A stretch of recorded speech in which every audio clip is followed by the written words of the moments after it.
Karamoja sub-region in northeastern Uganda has lagged behind other regions in terms of education for many years. Issues like high poverty rates, early marriages, cattle rustling, and the nomadic culture of the pastoralists have had a significant impact on that outcome.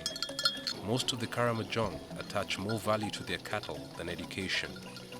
Several initiatives by the government and aid agencies haven't been very successful in improving school enrollment and completion rates because of the deeply ingrained culture. But that hasn't discouraged people like Santina Auma from trying. She's the head teacher of Nakoreto Primary School.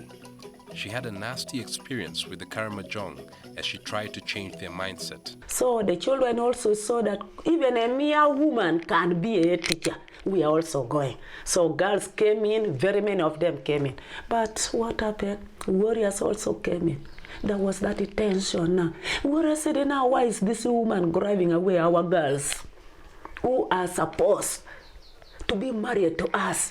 Some parents also said, this woman here has taken away our daughters who are supposed to give us the 3 animals after marrying.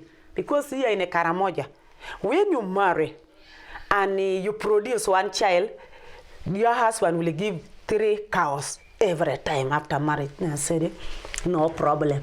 So the children came to school. One day they organized a meeting under those trees we call atapar, where elders always stay.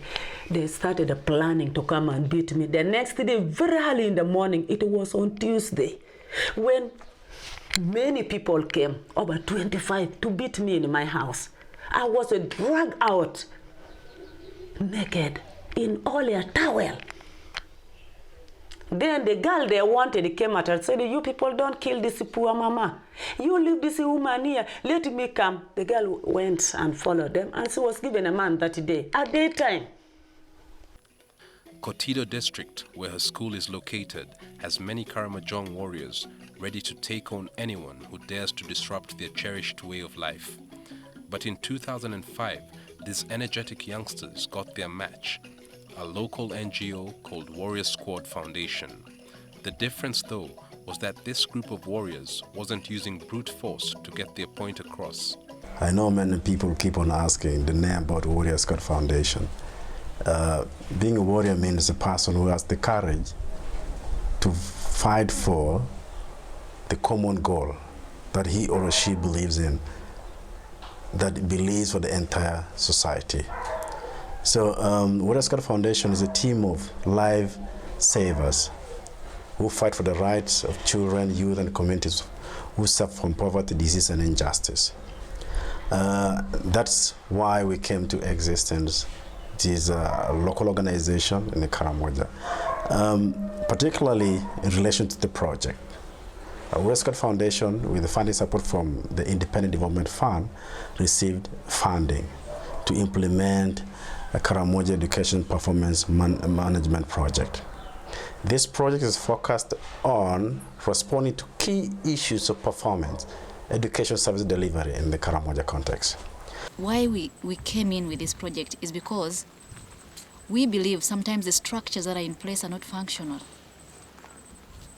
The structures that are already existing are not functional. They're not performing what exactly they're supposed to do.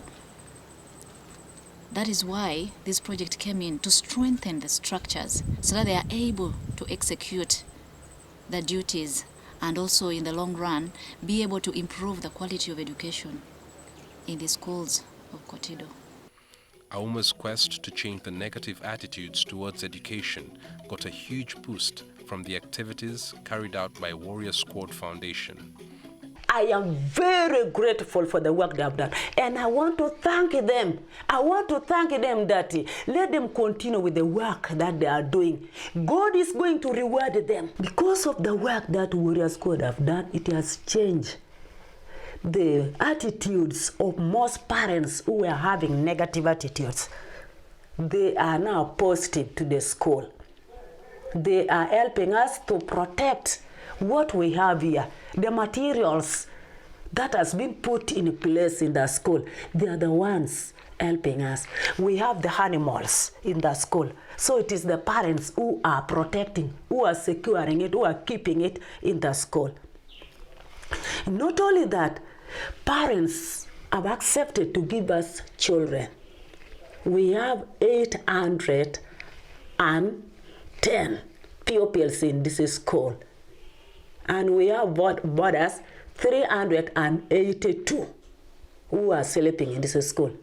That is all about the changing of attitude, which was not there earlier when I came in 2010. It was not there.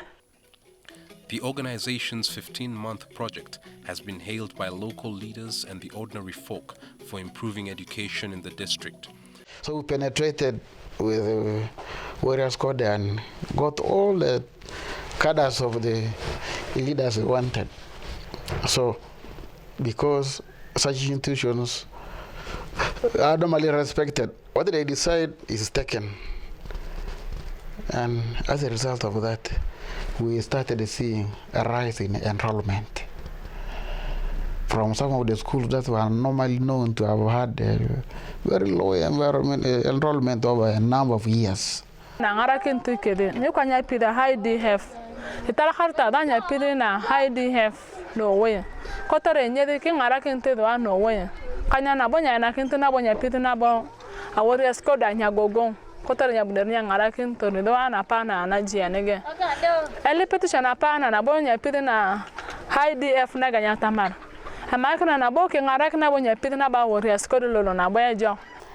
I also would like to ask them if they can extend their budget so that this program can go all over Karamoja region, not only Kotido.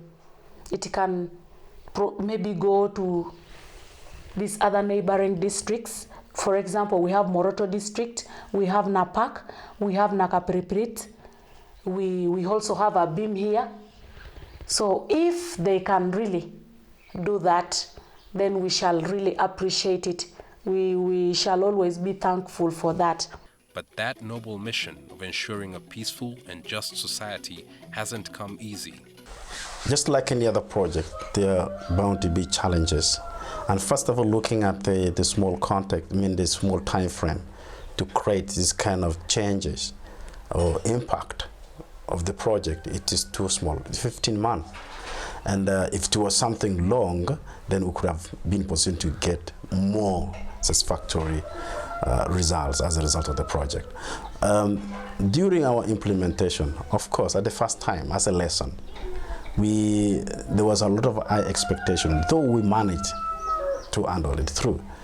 We managed to sensitize the people, know what is their duty, and they were able to take it. We have been having also access to some schools during the rainy season, and you find that there is no bridge. We cannot access this school, and we have to wait, first of all, the water to go off if we were to access. And again, some of the children also were facing the challenge to be in position to access the schools that have been affected by this kind of situations. Their strategy of promoting the pastoralists' livelihoods involved working with local government officials, civil society organizations, and the communities. That strategy endeared them to some of the parents who were initially against educating their children. Once you educate the girl, you have educated the future. You have educated somebody who can come home and can build at the area. So they said it is better you parents take all children to school, not only boys, but all sex, girls and boys. So the communication was given to us, where it was organized. The meeting was called, like a kind of a workshop. We actually attended that workshop, and it was very interesting, areas which we never knew. Our roles and responsibilities as being SMCs and PTA members and also teachers and the community, that's the parents, could not actually, they were forgotten actually. So those people actually taught us on how to advocate. The officials and beneficiaries alike are happy about the interventions made in this project. 5 years ago, Karamoja was among the worst performing districts in primary education. But that is slowly changing thanks to efforts of the government, donors, Warrior Squad Foundation, and teachers like Santina Auma.